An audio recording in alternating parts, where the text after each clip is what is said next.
Hello guys, જય શ્રી રામ બતાવીને અત્યારે હું જાઉં છું ભાઈબંધની વાડીએ. એક પ્રોગ્રામ કર્યો છે એમાં, અને રસ્તામાં મારું એક્ટિવા મૂકી દીધું છે. હું બેસી ગયો છું મારા માસીના છોકરાના હોન્ડામાં, અને એનો એક ભાઈબંધ પણ ભેગો આવ્યો છે. ફૂલ મજાથી બધા જાય છે. અને અત્યારે રસ્તામાં પાનની દુકાને ઊભા રહ્યા છીએ. બધા કે મસાલાવાળું પાન ખાવું છે. દેખાવમાં તો મસ્તનું લાગે પાન, પછી ખાધા પછી ખબર પડે, પણ ખાવામાં પણ એક નંબર છે ભાઈ. રસ્તામાં તમે ખાલી નેચર જુઓ, નેચર કેવો મસ્તનો છે.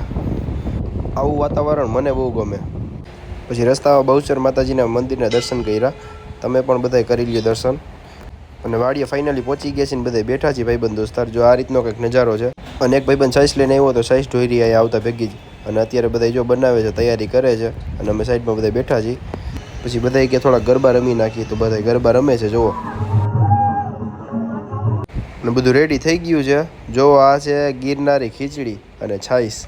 બધા બેસી ગયા છે, તો આપણે બેસી જ જઈએ હવે. મને તો ગિરનારી ખીચડી બહુ ભાવી. તમે પણ એકવાર જરૂર ટ્રાય કરજો. મેં મને લાઈફમાં પહેલી વાર ચાખી, બહુ મજા આવી ખરેખર. અને ઓલો દરિયા કિનારે કરચલો હોય ને, એવો જોવા મળ્યો જુઓ. ભાઈબંધ વાડીએથી માંડવી લઈ આવ્યો હતો, તો પછી બધાએ માંડવી ખાધી અહીંયા ઓફિસમાં બેઠા બેઠા.